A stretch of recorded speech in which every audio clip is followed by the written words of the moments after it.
Hello everyone, ওটাকু Quest চ্যানেলে আপনাদের সবাইকে স্বাগতম। আজকের ভিডিওতে আমরা এক্সপ্লেন করব Japanese animation movie your name. মুভির শুরুতেই আমরা মিৎসুহা নামের একটি মেয়েকে দেখতে পাই। সে এক রাতে একটি স্বপ্ন দেখে, কিন্তু সকালে তার আর কিছুই মনে থাকে না। এরপর সে তার ছোট বোন এবং নানির সাথে ব্রেকফাস্টে বসে। আমরা জানতে পারি মিৎসুহার মা মারা গেছেন এবং তার বাবা তাদের ছেড়ে চলে গেছেন। মিৎসুয়ার বাবা পূর্বে মন্দিরের পুরোহিত ছিলেন, কিন্তু বর্তমানে তিনি শহরে গিয়ে মেয়র হতে চান। ব্রেকফাস্টের সময় তারা টিভিতে একটি খবর দেখে। সেখানে বলা হয় তাদের গ্রামে একটি ধূমকেতু পড়বে। নিউজে আরও বলা হয় ধূমকেতুটি 1200 বছর পর পর একবার আসে এবং এটি তাদের গ্রামেও আছড়ে পড়তে পারে বলে সতর্কতা দেওয়া হয়। এরপর মিৎসুয়া স্কুলে যায় এবং নোট বইতে লেখা দেখতে পায় হু আর ইউ। ক্লাসে শিক্ষক তাকে ডাক দিলে সে দাঁড়ায়। তার বন্ধুরা তাকে জানায় আগের দিন সে নিজের নামও ভুলে গিয়েছিল এবং চুল খুলে স্কুলে এসেছিল। কিন্তু মিৎসুহার আগের দিনের কোনো ঘটনাই মনে ছিল না। রাতে মিৎসুহা ও তার ছোট বোন তাদের নানিমার সামনে ঐতিহ্যবাহী নৃত্য করে। নাচের পর সে মুখে ভাত নিয়ে চিবিয়ে একটি ছোট পাত্রে সংরক্ষণ করে, যা পরে অ্যালকোহলে পরিণত হয়। তার বন্ধুরা এটি দেখে হাসে, যা মিৎসুয়ার মোটেই ভালো লাগে না। সে তার গ্রামের জীবনে বিরক্ত হয়ে ওঠে। কান্না করতে করতে সে চিৎকার করে বলে, পরের জন্মে আমাকে টোকিও শহরের একজন স্মার্ট ছেলে বানিয়ে দাও। পরের দিন সকালে ঘুম থেকে উঠে সে দেখে সে সত্যিই টোকিওতে থাকা একটি ছেলেতে রূপান্তরিত হয়েছে। এই ছেলেটির নাম তাচিবানা। মিৎসুয়া তার এই নতুন জীবন উপভোগ করতে থাকে, কারণ গ্রামের জীবনের চেয়ে এটি ছিল অনেক আলাদা। সে তার বন্ধুদের সাথে কথা বলছিল, এমন সময় মোবাইলে মেসেজ আসে যে সে কাজের জন্য দেরি করে ফেলেছে। বন্ধুরা তাকে জানায় সেটি রেস্তোরাঁয় কাজ করে। সেখানে গিয়ে সে সব কাজ উল্টাপাল্টা করে ফেলে, কারণ সে তো প্রথমবার সেখানে এসেছিল। রাতে ঘুমানোর আগে সে তার হাতে নিজের নাম মিৎসুহা লিখে রাখে, যাতে পরদিন নিজেকে চিনতে পারে। পরে সকালে সে আবার তার বাস্তব রূপে অর্থাৎ মিৎসুয়ার রূপেই তার নিজের গ্রামেই ঘুম থেকে ওঠে। অন্যদিকে তাচিবানা ঘুম থেকে উঠে এবং তার হাতে মিৎসুয়ার লেখা নাম দেখতে পায়। তারা বুঝতে পারে যে রাতের বেলা ঘুমালেই তারা পরস্পরের শরীর বদল করে ফেলে। এভাবে তাচিবানা গ্রামের জীবন আর মিৎসুয়া শহরের জীবন উপভোগ করতে থাকে। আশেপাশের লোকজনের কথায় তারা জানতে পারে যে শরীর বদলের সময় তাদের আচরণে পরিবর্তন আসে। এরপর তারা ঘুমানোর আগে একে অপরের জন্য এসএমএস বা নোট রেখে যেতে শুরু করে, যেখানে তারা সারাদিনের সব কথা লিখে রাখত। এভাবে সময় পার হতে থাকে এবং অবশেষে সেই দিনটি আসে যেদিন ধূমকেতুটি পড়ার কথা ছিল। মিৎসুয়া শেষবারের মতো তাচিবানাকে একটি এসএমএস করে জানায় যে সে তার সাথে কাজ করা মেয়েটির সাথে তাচিবানার ডেট ঠিক করে দিয়েছে। এই কথা পড়ে তাচিবানা খুশি হয়, কিন্তু মিৎসুয়া খুব দুঃখিত ছিল, কারণ সে তাচিবানাকে পছন্দ করত।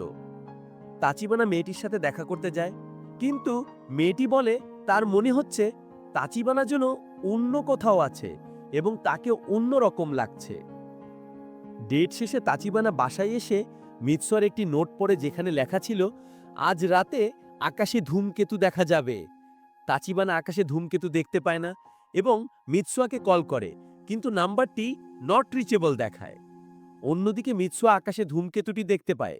ধূমকেতুটি দুটি অংশে বিভক্ত হয়ে যায়। এরপর দেখানো হয় সময় এগিয়ে যায়, কিন্তু আর তাচিবানা শরীরে মিৎসুয়া আসে না। তাচিবানা চিন্তিত হয়ে পড়ে এবং মিৎসুয়াকে মিস করতে থাকে। সে মিৎসুয়ার গ্রামের ছবি আঁকে, মন্দির, স্কুল সহ পুরো গ্রামের একটি স্কেচ তৈরি করে, যাতে সে গ্রামটি খুঁজে বের করে মিৎসুয়ার সাথে দেখা করতে পারে। তাচিবানা তার দুই বন্ধুকে নিয়ে মিৎসুয়ার গ্রাম খুঁজতে বের হয়। বহু খোঁজার পরও গ্রামটি পায় না। ক্লান্ত হয়ে একটি রেস্তোরাঁয় খেতে বসে। সেখানকার শেফ তাচিবানের স্কেচটি দেখে বলে, এটা তো আমারই গ্রাম। শেফ জানায় গ্রামের নাম ইতোরি। তবে সবচেয়ে ভয়ঙ্কর খবরটি হলো 2013 সালে এই গ্রামটি ধ্বংস হয়ে গিয়েছিল। শেফ জানায় 2013 সালে একটি ধূমকেতু গ্রামে আছে পড়ায় সেখানকার সবাই মারা গিয়েছিল। এই কথা শুনে তাচিবানা সেই গ্রামে যায়। সেখানে গিয়ে দেখে ধূমকেতু পড়ার ফলে একটি বড় গর্ত তৈরি হয়েছে, যা এখন জলে ভর্তি একটি হ্রদে পরিণত হয়েছে। এরপর তাচিবানা ফিরে আসে এবং একটি ডেটা বুক বের করে, যেখানে দুর্ঘটনায় নিহতদের নাম লেখা ছিল। সেই তালিকায় মিৎসুহার নামও ছিল। এর পরপরই তাচিবানার মোবাইলে মিৎসুয়ার লেখা সমস্ত নোট মুছে যেতে থাকে। তাচিবানা ভাবতে শুরু করে, এটা হয়তো শুধুমাত্র তার একটি স্বপ্নই ছিল। পরের দৃশ্যে তাচিবানার বন্ধু এসে তাকে জিজ্ঞেস করে তার যে ফিতাটি হাতে পরা আছে সেটি তাকে কেউ দিয়েছিল কিনা। তাচিবানা জানায় ৩ বছর আগে ট্রেনে এক মেয়ের সাথে তার দেখা হয়েছিল, যে তাকে এই হেয়ার ব্যান্ডটি দিয়েছিল। তখন থেকে সে এটাকে লাকি চার্ম হিসেবে হাতে রাখে। এই ঘটনার পর তাচিবানা আরো অস্থির হয়ে ওঠে। সে নিশ্চিত হতে চায় আসলে কি ঘটছে। সেই মন্দিরে যায় যেখানে শরীর বদলের সময় সে মিৎসুয়ার ছোট বোন এবং নানির সাথে গিয়েছিল এবং অ্যালকোহল তৈরির জন্য ভাত চিবিয়ে সংরক্ষণ করত।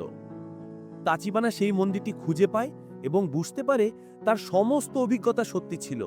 শুধু পার্থক্য এই ছিল যে তাচিবানা ছিল ২০১৬ সালের সময় রেখায় এবং মিৎসুয়া ছিল ২০১৩ সালের সময় রেখায়। দুটি আলাদা সময়ের কারণে তারা একে অপরের শরীরে আসত। আর যেহেতু ২০১৩ সালে মিৎসুয়া মারা গিয়েছিল, তাই ২০১৬ সালে তাচিবানা তাকে কল করলে নাম্বারটি আনরিচেবল হতো। তাচিবানা সেই পাত্রটি খুঁজে বের করে যেখানে মিৎসুয়া অ্যালকোহল রেখেছিল। সে সেটা পান করে এবং মনে মনে বলে, আমি আরও একটা সুযোগ চাই যেন সব ঠিক করতে পারি। অ্যালকোহল পান করার সাথে সাথেই তার মনে মিৎসুয়ার সব স্মৃতি ভেসে ওঠে। তার মনে পড়ে মিৎসুয়া টোকিওতে এসেছিল এবং ট্রেনে তার সাথে দেখাও করেছিল।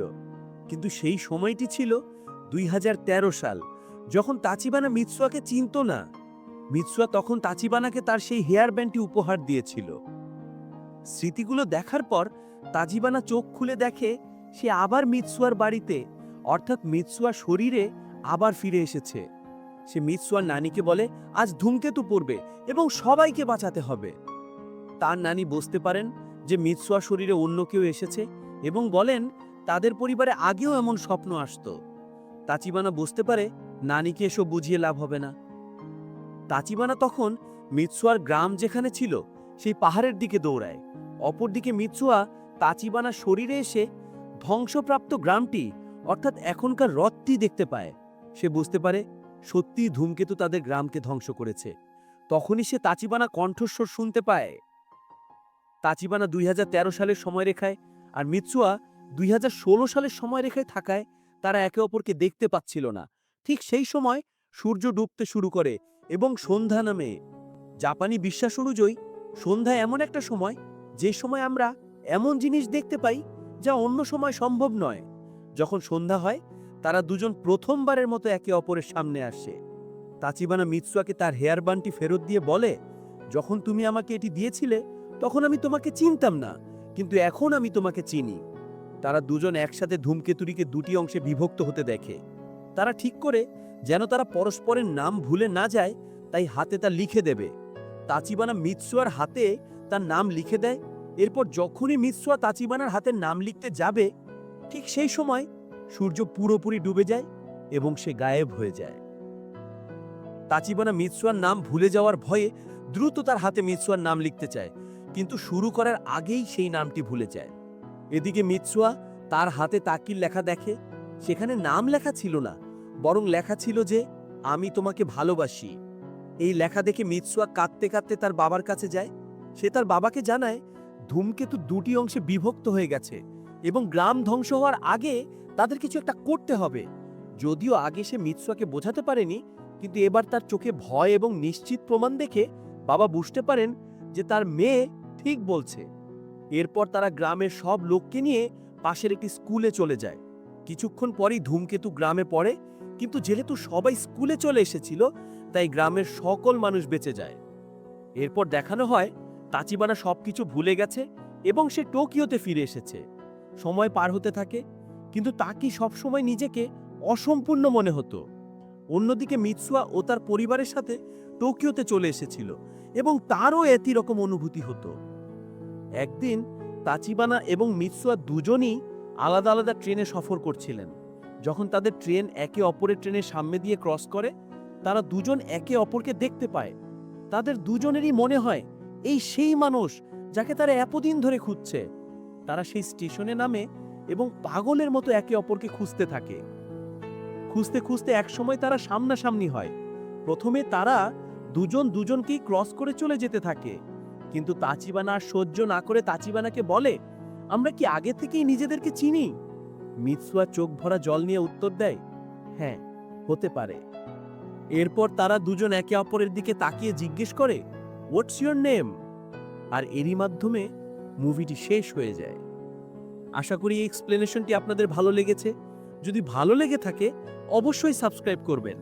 দেখা হচ্ছে নেক্সট ভিডিওতে। Bye bye.